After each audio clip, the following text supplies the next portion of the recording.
9 con 5 minutos. Te recuerdo que estamos en vivo este jueves 8 de marzo.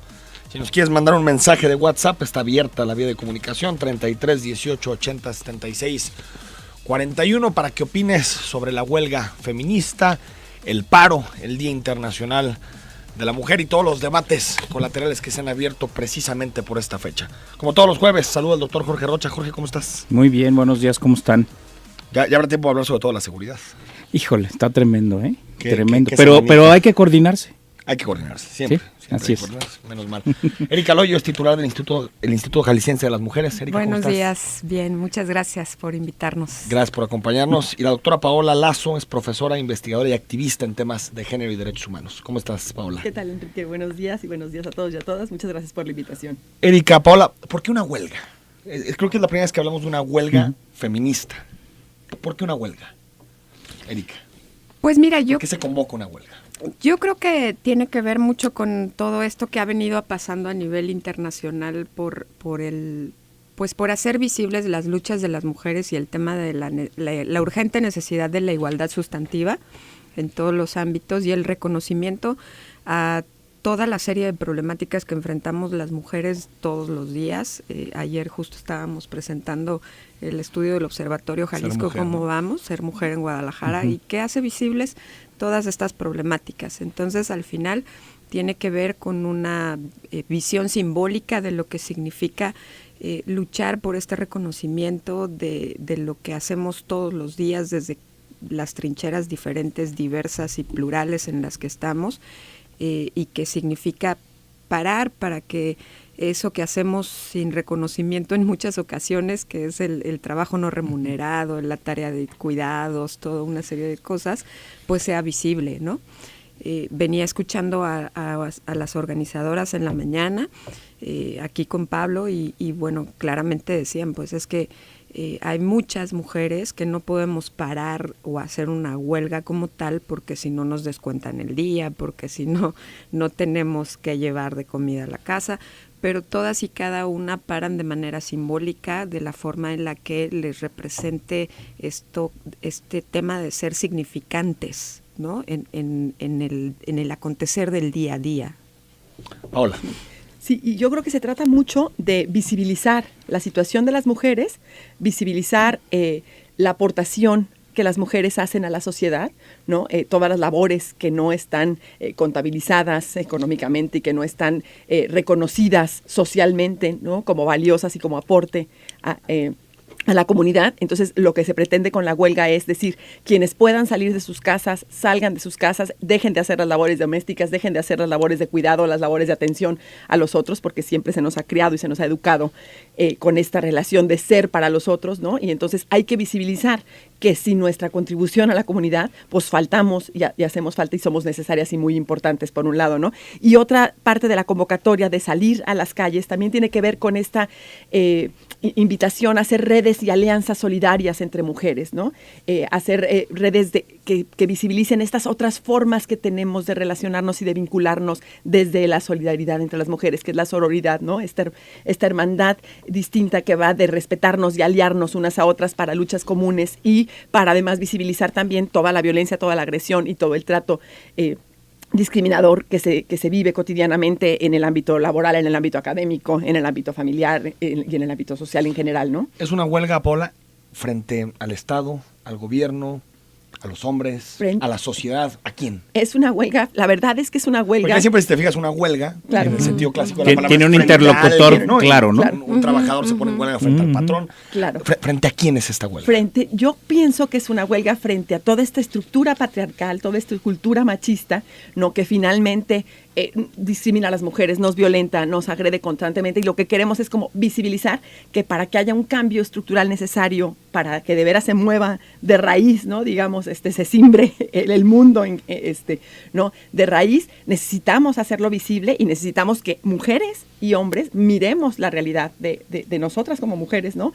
Para poder ir generando los cambios. Entonces yo creo que estamos aludiendo, por supuesto, que al Estado, pero estamos aludiendo a las empresas, por supuesto, que hacen diferencia en las contrataciones laborales, estamos aludiendo a las academias, a las instituciones, a las escuelas, que hacen discriminaciones por género entre niños y entre niñas, que no le dan las mismas oportunidades, que a pesar de que las chicas se esfuerzan un montón académicamente y tienen mejores resultados académicos a la hora de la contratación laboral, siguen recibiendo salarios menores, ¿no? En el ámbito de la academia sigue habiendo mucho más investigadores que investigadoras, mucho más doctores. Toda institución Entonces, que toma toda la decisiones machistas. O guiadas por principios machistas. Exactamente, ¿no? O sea, que hay una visión sesgada de género, una visión binaria que todavía sigue, ¿no? Discriminando a las mujeres. Entonces ahí va como la alusión de la huelga. Jorge Rocha, ¿cómo ves? Es un movimiento global, ¿eh? No estamos hablando solo de un tema de Guadalajara. Oh, mira, yo creo que para mí la huelga y este movimiento tiene dos dimensiones, por lo que decías de los interlocutores. O sea, sí creo que hay una parte que va al Estado para que realmente garantice lo que incluso ya está en la ley, porque creo que es un problema que tenemos. O sea, se ha avanzado en legislaciones. Bueno, ahora tenemos lo de la paridad horizontal en las candidaturas, que me parece bastante bueno, pero todavía no tenemos un Estado que logra garantizar todos esos derechos. Y creo que ahí hay uno de los problemas.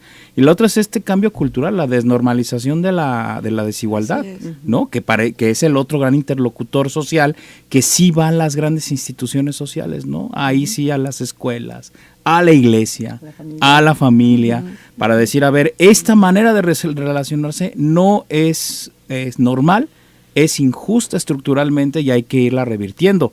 Para mí esos son los dos grandes interlocutores y creo que la huelga tiene esas dos dimensiones. Quizá valdría la pena hacer más clarificar un poco más qué le toca a cada quien ya en lo particular.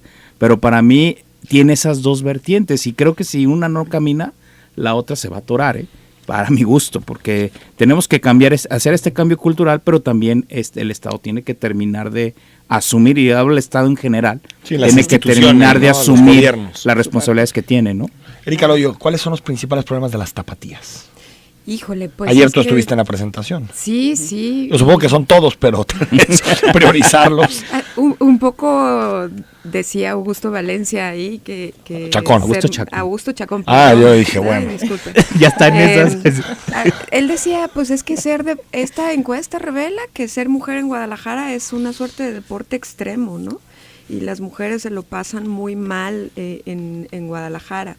Y se lo pasan muy mal a partir de todo este tema que significa o que está vertebrado por la desigualdad. Yo lo mencionaba o lo he dicho varias veces, mientras no pongamos en el centro de las discusiones de la generación de políticas públicas y de estos cambios culturales la sostenibilidad de la igualdad como un eje vertebral, pues nada va a funcionar finalmente, ¿no? Porque la igualdad transversa todo lo que... Sí, un instituto galiciense no puede encargarse de todas las arenas de desigualdad. Y además, bueno, tampoco podemos solamente encargarnos de provocar solas y solos el cambio sociocultural que necesitamos potenciar, ¿no? En toda esta serie de estereotipos. Pero, bueno, al final la encuesta revela que si una mujer en Guadalajara se la pasa mal en la ciudad, en lugar de ejercer su derecho a la ciudad a partir de la igualdad, es una mujer que se la pasa en este sentimiento binario del miedo y la desesperanza, que ha tenido que generar cambios en su forma de vestir, en su forma de autoprotegerse. A las horas en que camina, a las horas en que camina, acompañada, claro. Todo este tipo de cosas es una mujer que sí sufre de cualquier tipo y modalidad de violencia en todo momento, en repetidas ocasiones en el día, ¿no? Es acosada constantemente, es hostigada en los espacios laborales, transversa por esta desigualdad que es impresionante y que se deja muy clara en el estudio y que se toca con mucha profundidad, esta desigualdad entre el trabajo remunerado y el no remunerado, entre la cantidad de horas que dedican al trabajo no remunerado que no es reconocido, ni siquiera, ya no digamos pagado, ¿no? O compartido en condiciones de igualdad.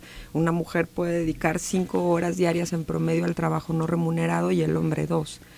Pero además esto nos coloca por debajo en los países de la OCDE, de China y de Japón, estamos en un que tercer pensamos como lugar en países más donde las machistas. cargas O uno no pensaría, ¿no? Por remuneradas, la parte asiática. y las cargas más igualitarias pues están en los países nórdicos, como bien se mencionan, es Noruega, Islandia, ¿no? Toda una serie de temas alrededor de esto, pero también esto nos ha llevado a que de verdad generemos un debate importantísimo con relación a las tareas del cuidado y al sistema que permita que desde la parte del trabajo, de la salud, de la educación y de todo lo que tiene implicación en la ciudad, podemos generar o podamos comenzar a discutir lo que es un sistema estatal de cuidados.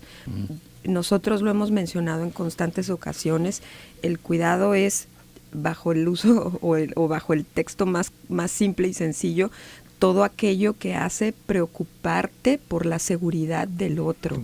Todo aquello es una tensión del alma constante, ¿no? Y el cuidado recae desde hace muchos años en las mujeres, ¿no? Que no solamente cuidan hijos e hijas. ¿Y eso explica, Erika, la brecha salarial? ¿O la brecha salarial se explica por decisiones al interior de la empresa de pagarle más a los hombres que a la mujer? Es decir, es que creo que ¿tiene es que una ver de con las las partes. horas que una mujer puede trabajar? ¿O tiene que ver con que al interior de una empresa se toma la decisión de que un hombre gane más que una mujer? Es que la brecha salarial es muy compleja porque transversa por una serie de estereotipos muy complejos y que sí, sin duda tienen que ver con este tema de, es que pues va a tener hijos, va a querer salir más temprano, le va a tener que dedicar menos ¿Quién se va a horas, encargar? no va a tener una visión de liderazgo, no va a estar metida de lleno en la empresa, o sea, son toda una serie de cosas que transversan también por las capacidades, ¿no? Déjame el corte y seguimos platicando de este tema. Te recuerdo nuestro WhatsApp 33 18 80 76 41.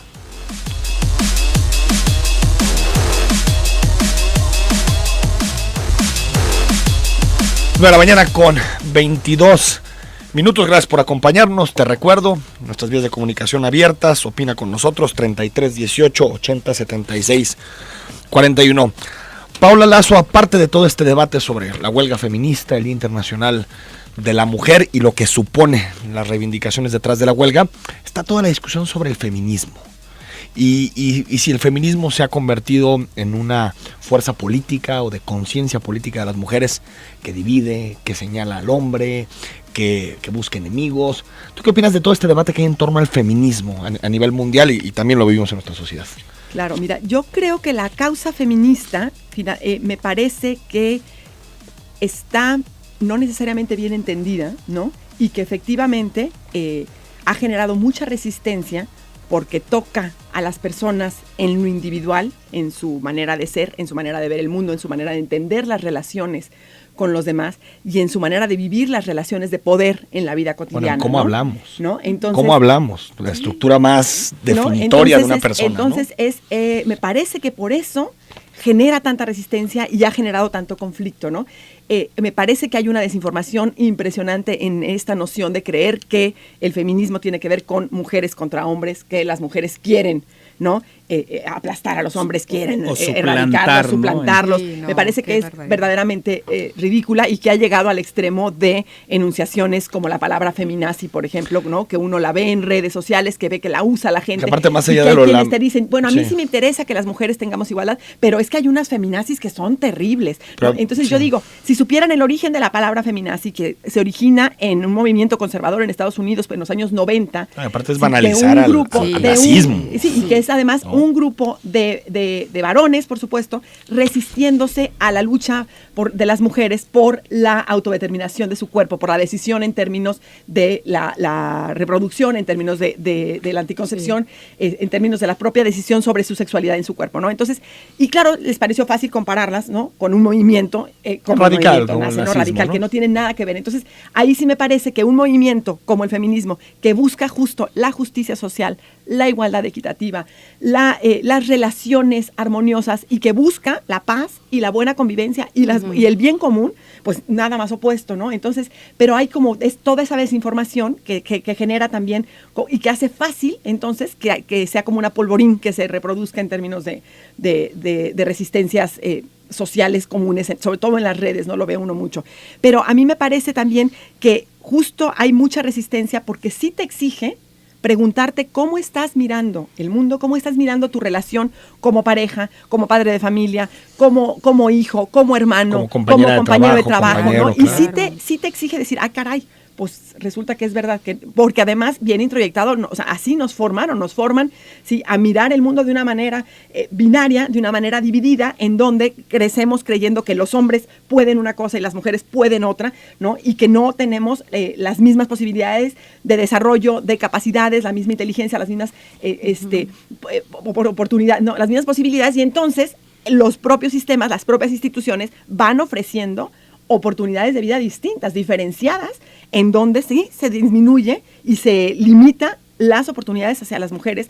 Y esto va frenando. Justo preguntabas, ¿por qué la brecha salarial? Es que tiene que ver con, desde el sistema educativo, por supuesto, desde el sistema familiar, claro. ¿no? Y que sí tiene que ver con esta mirada de lo que hablaba Erika, que me parece muy importante, de la noción del cuidado, que se ha hecho y se ha hecho que sea absolutamente femenina, ¿no? Se nos ha educado y se nos ha enseñado. Pero también el hombre que cuida de sus hijos es de pronto señalado, ¿eh? Claro, por supuesto. ¿Y por qué no estás trabajando? ¿Por qué no estás generando dinero? ¿Por qué está usted perdiendo el tiempo? Que pierde el tiempo con sus hijos. Sí, claro, por supuesto. Sí. O sea, creo que para los dos lados, ¿no? En ese sentido. Por supuesto, pero claro, la carga es mucho más fuerte en ese sentido con la mujer porque son muy pocos los hombres que se dedican al cuidado de los hijos, obviamente. Entonces son poquitos y claro, son señalados desde esta visión convencional, machista y tradicional del ser varón, que termina poniendo en pugna también a los varones, ¿no? A que haya esta lucha de poder en donde siempre al diferente, al que ellos consideran menos, es al que hay que discriminar, ¿no? Entonces, por supuesto, el varón que se encarga del cuidado de los hijos, pues es considerado menos porque es considerado que está asumiendo roles femeninos, ¿no? Sí. Entonces, fíjate, Jorge Roche, es que fíjate que yo creo que ayer lo mencionaba, el cuidado tiene que comenzar a debatirse, a construirse y a considerarse como un bien público. Sí, claro. Desde ese momento lo subes y lo asumes como una categoría política y entonces lo transversas. Y si no, que nos cuiden los cuidadores, que nos quiten a los cuidadores. ¿No? Pues en un día, 2 días. Tú imagínate, ¿no? Creo que esa parte es claro, fundamental y es trascendente que demos ese cambio, y para eso necesitamos legisladoras y legisladores que comiencen a transversar en su mirada y en su actuar una perspectiva de género, ¿no? ¿Hay países que ya regularon esto del cuidado? Apenas estamos en ese proceso, ¿no? En el proceso de establecer cómo debe de ser la ruta de acción para poder establecer un sistema estatal de cuidados, un poco como el de Uruguay, ¿no? Y con apoyos públicos, seguridad social, todo esto. Así es. Inmiscuye Uruguay sí lo tiene, entonces. Uruguay tiene un sistema estatal de cuidados que le ha costado 4 años diseñar y un poco más difícil implementar. En esto está el sistema educativo, el sistema de salud, el sistema del trabajo y el entorno de la ciudad, porque las ciudades también tienen que volverse ciudades cuidadoras. ONU Habitat lo acaba de incluir como parte de su eje de ciudades.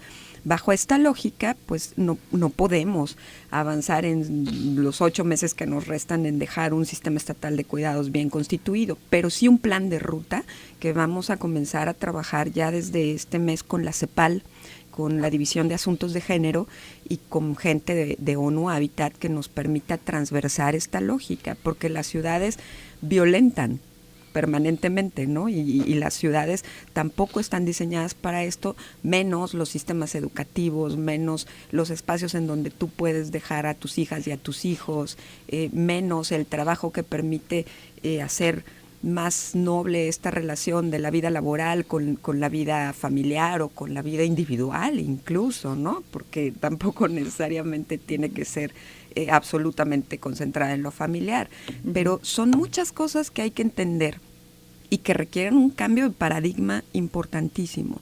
Insisto, porque el cuidado tiene que comenzar a verse como un bien público y por tanto como un asunto político, ¿no? A proteger en términos de gobierno. Jorge Rocha. Mira, dos asuntos. El primero con esto que decía Paola hace rato de la incomprensión de la lucha de las mujeres, solamente por hablar del día de hoy.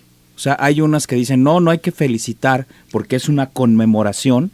Y hoy, bueno, mi WhatsApp está lleno de felicitaciones Claro. por el Día de la Mujer y de flores y demás. Es decir, hasta en ese nivel estamos viendo esta todavía incomprensión, debate cultural, no información claro. sobre lo que este día significa.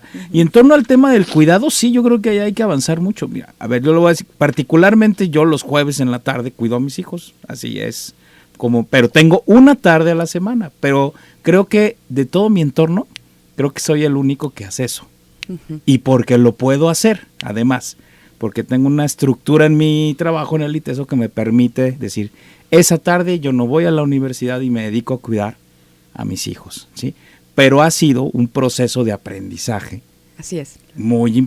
De años para poder lograr eso y además aprender a cuidar a mis hijos así, solo, sin estar preguntándole a la esposa, oye, ¿y ahora qué hago, no? Pues, sí, es que también uno va aprendiendo, pero es un aprendizaje social, que sí hay que tratar de procurar. Yo digo, son las pequeñas cosas donde el gobierno podría decir, a ver si vamos a hacer un asunto donde efectivamente los hombres puedan tener el acceso a ese espacio. Así es. Para cuidar y estar con sus hijos. Bueno, yo estoy ahorita de los hijos, pero también están los padres, también están los abuelos, cuidadores en general, todos los cuidadores. Una hermana, enferma. Exactamente. Claro. Y ahí yo creo que tiene que ser como ese engranaje. Por supuesto que el Estado tiene que poner las condiciones legales para Así que es. esto se impulse, para que esto se dé en términos de legislar los derechos, ¿sí? Y abrir como las posibilidades para que también el hombre se inserte en estos tiempos y en este ámbito de cuidado. Pero creo que tiene que las instituciones como la familia, como la escuela, por ejemplo, tienen también que trabajar desde las bases formativas de la infancia, en donde enseñen, ¿sí?, a los niños, varones, herramientas, habilidades y estrategias para el cuidado. Los enseñan a mirar al otro, los enseñan a detenerse, a pensar solidariamente el otro y no competitivamente. El sistema escolar y en muchos casos el sistema familiar está establecido desde la competitividad, ¿no? Y desde yo tengo que ganarle a mi compañero en lugar de yo tengo que ser solidario. Yo lo veo mucho en las generaciones jóvenes ahorita. Además, tú ves las chavitas, las mujeres, de verdad queriendo irse a descubrir el mundo por un lado, pero además queriendo irse a hacer trabajo voluntario, a aportar en otras organizaciones, porque tienen esta formación del cuidado y de mirar a los otros. Son muy pocos los chavos varones jóvenes que están queriendo hacer ese mismo tipo de actividades, y eso tiene que ver con nuestra formación. ¿No? Entonces, esos cambios que van a ir dando, que van a ir impulsando relaciones también más iguales, que entonces después también cuando el papá se enferme, cuando la mamá se enferme, sean los hijos y las hijas cuidando y dividiéndose y organizándose, y no siempre las mujeres cuidando a los abuelos, cuidando a los padres, cuidando, ¿no? Entonces creo que tiene que irse generando el cambio de manera como pues engranada, pues, y irse impulsando hacia allá, ¿no? Bueno, mañana con 32 minutos vamos al corte.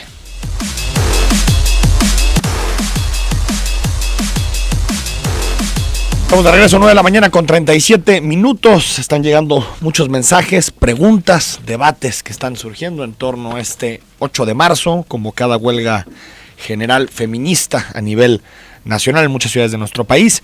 Pero hay países donde van a ser realmente manifestaciones muy masivas. Por ejemplo, estaba leyendo el caso de España en la mañana, que esperaban entre 7 y 8 millones de mujeres en manifestación. No sé si alcancemos cifras altas en Guadalajara, por ejemplo. ¿Ustedes esperan manifestaciones masivas por este tema, Paula?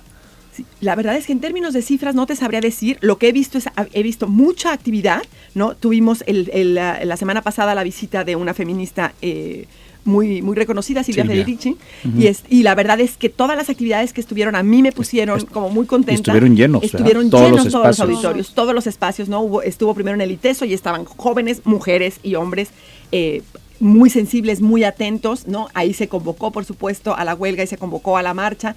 En la tarde estuvo en la UDG, también estuvo lleno el Salvador Allende, llenísimo.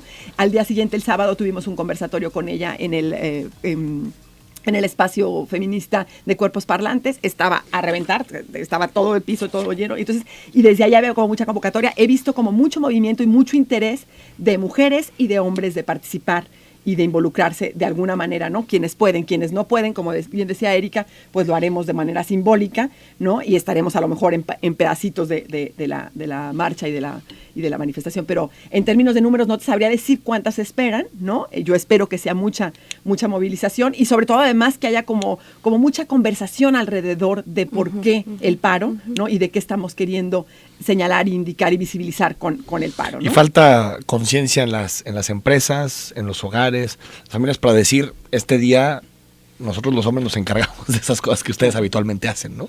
Pues y muchos otros No, más, por supuesto, pero me refiero a este día en el sentido de que sea una huelga con todas las condiciones de una huelga. Sí, Una mujer no se puede ir ahorita. Vemos la gente que está trabajando en nuestro entorno, pues hay mujeres. Sí, yo creo No que se sí, puede ir en cualquier momento. esa parte es importante, y aunque no hablemos de un conglomerado o de un número de mujeres reunidas para marchar o para hacer algo, pues es también muy importante las mujeres que van y pisan y después vuelven, ¿no? O sea, todo el ciclo que van a completar desde las 12 hasta las 6 de la tarde, que van a estar ahí, en donde seguramente muchas escaparán 5 minutos de su trabajo e irán y darán un testimonio, que eso ya es muy presencia, importante, aparte. ¿no? O sea, el tema es la presencia, ciertamente la conversación, ciertamente la discusión, y además, bueno, algo que yo le decía a Paola desde la mañana, esta discusión que permite colocarse en compartamos y construyamos a partir de nuestras diferencias, que tanto falta le hace a este país, ¿no? O sea, podemos pensar diferente, podemos opinar diferente, pero tenemos que estar de acuerdo en los mínimos necesarios que nos permitan transitar como sociedad, ¿no? Sí, sabrás que una parte seguramente que nos está escuchando dice, yo no estoy de acuerdo con eso. O sea, yo creo en los roles tradicionales, yo creo que la mujer tiene un papel determinado, el hombre tiene otro, y estas ideas vienen de todo este tema de la ideología de género. ¿Qué te viene a la cabeza cuando escuchas eso de la ideología de género? Que es algo, hay que decir, es algo muy creativo, ¿no? A mí me parece que yo respeto mucho este sentido de tradicionalidad que aún persiste en algunas familias, en algunas mujeres y en algunos hombres. Y lo respeto porque pues son formas de pensar, ¿no? Sin embargo, a mí me parece que lo que tenemos que acompañar, insisto, es una causa por la igualdad, y la igualdad no es un tema ideológico, es un derecho. Y como yo creo que derecho, es un tema ideológico, fíjate. ¿Sí? Sí lo creo. Yo creo que hay ideologías que tienen aversión a la igualdad. Aversión. Pues Claro, sí, ciertamente. claro. Habría que entonces construirlo y deconstruirlo desde esa perspectiva, y a lo mejor también tratar de apostar por lo que estamos apostando, que es un cambio generacional, ¿no? O sea, cada vez más hay chicos y chicas, adolescentes, que nos ayudan a hacer ese cambio, ¿no? Y se va a caer por la vía de los hechos, ¿eh? O sea, una encuesta con la que trabajamos con Sergio Rodea hace un año, que te acuerdas, se preguntó sobre la estructura de familia en Jalisco. Y ya este contexto o sea, ya es menos del 50% de las familias de los dos hijos, que siguen con esa imagen más convencional. La mitad, más de la mitad de las familias de este estado ya son distintas, con arreglos familiares diferentes. Eso forzosamente en algún momento va a terminar vamos a decir, de imponerse. Y yo sí creo que cada quien puede seguir pensando y armando su familia como bien le plazca, mientras respete derechos, por supuesto. El gran problema es decir, este es el modelo único y este es el modelo que todos los demás todo mundo debería de hacer. Ahí es donde está el problema. Y creo que lo que tenemos que formar es para esta pluralidad de esas visiones que se respetan y dicen, bueno, sí, si tú quieres así, tú quieres asá, pues va, no hay problema. No discrimines, no violes derechos humanos. Pero yo lo que creo es que, ahorita que decías tú que no creías que la igualdad era una cuestión de derechos, sino una cuestión de ideología, yo lo que creo es que sí hay que señalarlo y que sí hay que plantearlo con claridad. Lo que me refiero es los derechos conquistados, los derechos garantizados, sí, los derechos que ya tenemos otorgados para el ser humano y para las mujeres en este caso específico, no los vamos a soltar, no los podemos echar para atrás por cuestiones ideológicas. Entonces, a lo que me refería es que los planteamientos que se suelen achacar a la ideología de género, a lo que te refieres. Sobre todo lo que quieren es perpetuar desigualdades. Claro. Es decir, que entienden la igualdad desde el punto de vista ideológico, no de derechos ni de pero yo justo jurídica, lo que creo es que hay que justo aclararlo todas las veces, ¿no? Esta noción de ideología de género finalmente es una noción conceptual que se inventó, la derecha, que se inventó como respuesta de resistencia para inventar y decir, el feminismo y los estudios de género tienen esta ideología, que es una ideología que está... Aparte busca generar miedo. Sí, que busca generar miedo. Es que van a educar a tus hijos así, les van a decir que son mujeres en cuerpos de hombres, que son... Claro, y además creo que es mentira. ¿no? Entonces, y sustentan y dicen, los nuevos programas de la Secretaría de Educación Pública están impregnados de ideología de género. Mentira. O sea, asómense a los libros de texto, asómense a los programas. Es verdad que la igualdad entre hombres y mujeres está planteada en los derechos en los Y en los programas de la textos Secretaría, en los educativos. textos educativos. claro. Es verdad que la coeducación, el sistema está queriendo avanzar hacia un modelo coeducativo. Es cierto, eso no tiene nada que ver, ¿sí?, con esta noción de ideología de género. Entonces, me parece importante también aclarar y decir, muy bien que tengamos creencias distintas, visiones distintas del mundo, ideologías distintas, pero eso lo que no puede ser es que por esa causa, por esa razón, si tú creas que unas personas tienen menos derechos Claro. y menos posibilidades que otras. Eso sí no. Sí, No porque hay discriminar a un raíz piso de mínimo, eso, ¿no? Un piso parejo Sí. y de ahí ya cada quien construye. Y es que lo Erika. acaba de decir Paula, porque la agenda de los derechos alcanzados es una agenda de progresividad. No puedes dar un paso atrás. Y esto es muy importante que lo coloquemos en el escenario. Por eso el lunes estamos convocando a los partidos políticos en el seno del Observatorio de Participación Política de las Mujeres para que firmen una serie de compromisos muy puntuales con relación a los temas de igualdad, y uno de ellos que es fundamental es que las agendas de sus partidos, de sus candidatas y de sus candidatos apuesten por la progresividad de los derechos.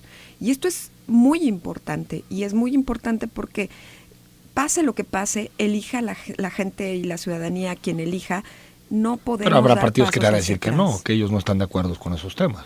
Pues hasta el momento. O sea, el PAN, por ejemplo. Todos Encuentro asisten Social. a la firma, pero veremos qué es lo que ocurre, ¿no? Porque también el observatorio está ahí para seguir y para analizar. O sea, decir, que en tus tenemos un programas área de venga la monitoreo. progresividad de los derechos, Claro. para que después los implementes en tus gobiernos Claro, o en por donde tengas supuesto. representación, Paula. Claro, y ahí me parece que va a ser clave, porque yo la verdad es que sí tengo como cierta desconfianza, y la burra no era arisca, ¿verdad? La hicieron, en términos de estos cambios y estos arreglos cosméticos, Sí. ¿sí? Y que son discursivos, pero que en la práctica y en los hechos no se dan. Son simulaciones. Y son simulaciones, Sí, ¿no? es Y correcto. entonces, como yo siempre pongo el ejemplo de Fox, ¿no? Diciendo mexicanos y mexicanas, ¿no? Cuando era el macho más remacho de este país, ¿no? Entonces, la verdad, ¿no? Entonces, de nada sirve, ¿no? Que firmemos convenios, que firmemos acuerdos y que digamos que claro que sí, y que además hay un riesgo. Yo sí veo que a veces es muy riesgoso cuando se aprende el discurso políticamente correcto, ¿no? Y entonces sí dice... Como tapadera de la realidad. Es como tapadera de la realidad, ¿no? Entonces tenemos que estar, esta parte que tú señalabas, Erika, de estar muy observantes, muy claros y muy atentos a que realmente lo que se firma, lo que se dice, ¿no?, se cumpla en acciones concretas que vayan promoviendo la igualdad sustancial y que vayan promoviendo relaciones de verdad equitativas y distintas en todos los ámbitos de la sociedad, ¿no? Jorge Rocha. Fíjate que en este tema a lo mejor yo sí tengo un poco de más optimismo. Voy a decir por qué. Porque precisamente los que van a ser electos y electas en esta elección ya todos están con esta paridad horizontal. ¿Eso qué significa? Que yo Vertical supongo, también, sí, que va a haber muchos más diputadas, va a haber muchas más regidoras, va a haber más presidentas municipales. O sea, eso yo creo que es un contexto realmente distinto, que entonces estas agendas pueden avanzar. O sea, yo creo que sí estamos en un momento de oportunidad interesante. Digo, no sé qué vaya a pasar, pero creo que sí hay una condición distinta a lo que yo había visto en otros momentos, que puede hacer que estas Lo agendas vimos caminen. en el Congreso Federal con el tema de la NOM 046. No sé hace cuánto que no veíamos diputadas que tomaran Claro. la tribuna para decir, aquí están legislando de esta forma, ¿no? No, y en el Senado, que En el el Senado Senado. tiene una agenda progresista muy fuerte. En Jalisco veo poco de esa agenda en el Congreso. Sí, La verdad, ¿eh? Presentan una eso iniciativa de es brecha salarial que cierto. por cierto está muy mal hecha y nada, se acabó. Es que creo Más allá de eso, que... ¿no? ¿Ve lo de magistradas el ya nuevo de esta semana? Congreso. Ni Sí, siquiera lo claro. pusieron, ni siquiera lo No, tomaron en no. cuenta. Vamos al corte y regresamos para leer tus mensajes y comentarios. Pero dejamos en debate el tema político y no ya por ahí salió el asunto de la paridad horizontal, transversal, vertical, pero también uno se pregunta, Paola, Erika, Jorge, ¿qué significa feminizar la política desde el punto de vista del gobierno? Es decir, en términos de decisiones y la forma de ejercer el poder, ¿qué podría diferenciar a una mujer que tenga esa conciencia de transformar la política y la forma en que hemos visto cómo se ejerce el poder en las últimas décadas Claro. o siglos? Claro, a mí me parece muy, muy interesante y muy importante lo que estás planteando, Enrique, la pregunta que planteas, porque yo sí creo que efectivamente, ¿no? Vamos a empezar a ver, afortunadamente, más mujeres en espacios de poder, ¿no? Más mujeres en los puestos públicos de poder. Y esto es, por supuesto, una cuestión que hay que celebrar y que hay que estar contentas con ella. Sin embargo, creo que como no tenemos como mujeres tantas imágenes y tantos referentes femeninos de mujeres en el poder, terminamos en muchos casos replicando y reproduciendo la forma masculina de hacer poder, ¿no? Cuando, como mujeres, hemos entendido que la lógica de relacionarnos es otra, que la lógica va por la búsqueda del bien común, por ser solidarias, por enfrentar de otra manera los retos. Entonces, las mujeres tendrán que ir aprendiendo estas formas de hacer poder en la política distintas. Pero es difícil para las primeras, ¿no? Por supuesto que porque es difícil. Las reglas del juego no las pones tú. Y creo que tenemos que ser además muy pacientes, ¿no? Oye, si quieres ser candidato en un partido. Tenemos que ser muy pacientes en ese sentido como sociedad.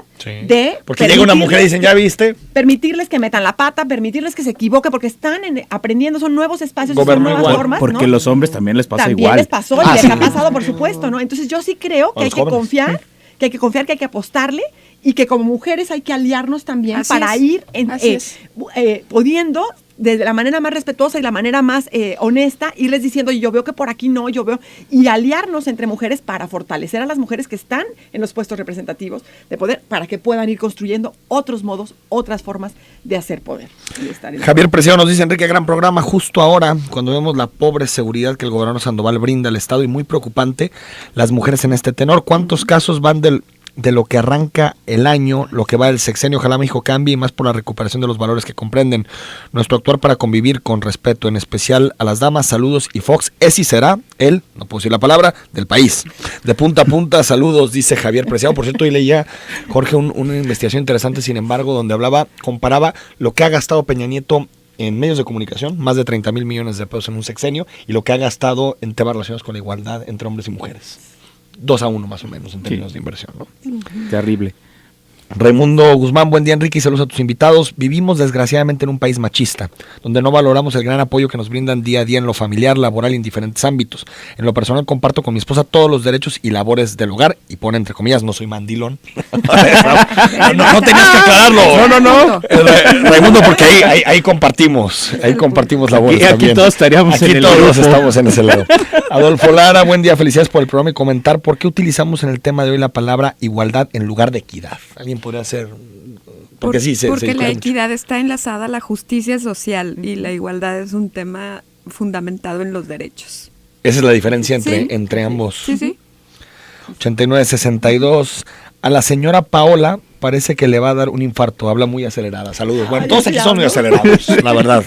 Pero 48-36, no somos iguales, pero hay cosas que pueden ser para ambos y se puede manejar más la equidad que la igualdad. Fíjate que yo tenía más bien la impresión que la equidad tenía que ver con las leyes y la igualdad más con las estructuras. No, la economía, la política. Tiene que ver con hacer el trato diferenciado cuando hay unas circunstancias distintas en las personas, por ejemplo, ¿no? Entonces, si tienes una persona, por ejemplo, con una discapacidad intelectual, entonces no le puedes enseñar igual. Eso es equidad. Eso es equidad. Entonces tú haces la diferencia en tu manera de enseñarle a esa persona para que tiene aprenda. Tiene que ver mucho con derechos sociales, con derechos sociales. Y la igualdad tiene que ver con las mismas oportunidades y las mismas posibilidades de desarrollo y de verdad garantizarlas y generarlas para que todo el mundo pueda desarrollarse. Equidad significa tratar diferente a los diferentes. De acuerdo a la necesidad específica de la persona. Así es. Alfredo, todo iba bien hasta que una de las invitadas, no identifiqué cuál, insinuó que para modificar las costumbres que rigen la interacción entre hombres y mujeres es necesario la coacción y la imposición a través del Estado. Eso suena muy Mussolini. No sé en qué momento habrá salido de la... Yo creo que el Estado sí juega un papel en este Tiene tema. que empezar a impulsar con derechos, leyes, programas sociales, educación. Pero no impone. Y tal vez meterse a la familia, a definir ciertas cosas en la familia sí es más complejo. Víctor, buenos días. No hay una mujer mayor de 45 años trabajadora que no desea haber pasado mucho más tiempo con sus hijos, incluso preferiría no haber trabajado. Bueno, yo tengo 47. Bueno, creo que todos queremos pasar más tiempo con los hijos. Más allá si trabajamos muchas horas. Me hago cargo de mi familia, que somos mi hijo, mis gatos y tu servidora, sola desde que mi hijo casi nació. Me hubiera gustado pasar más tiempo con él, sí, ¿no? Pues sí, seguramente sí. Nunca es suficiente. Pero el tiempo que le doy es un tiempo de calidad, de mucho cariño, entonces habemos mujeres que nos excluimos de esa lógica, ¿no? Muchísimas que mujeres. disfrutamos y y colaboramos y compaginamos de una manera distinta. Y que trabajan, y que Claro. educan. ¿no? Y él a veces viene y trabaja conmigo. Qué bueno, así debe ser. Jorge Romo, buenos días. Hay muchas mujeres que confunden la libertad con el libertinaje. Y eso ha provocado que muchos hombres sean padres solteros porque la mujer deja el núcleo familiar para irse de fiesta. Bueno, yo no sé si es tan común eso como caso, pero bueno. Alfredo Yaciel, ¿y por qué no cambiar el término feminista por el de igualitarios? Dicen.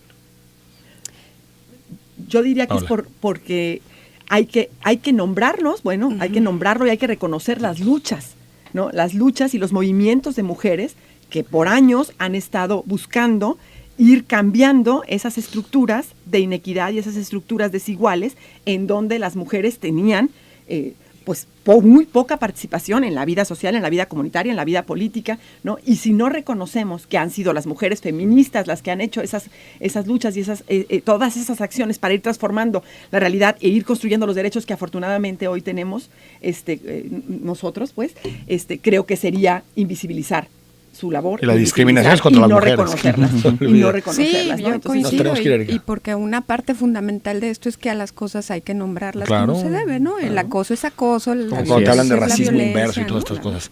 Gracias, Erika. Gracias, No, a Paola. ti. Gracias, Jorge. Un placer. Gracias. Hasta mañana a las 9. Acompáñanos.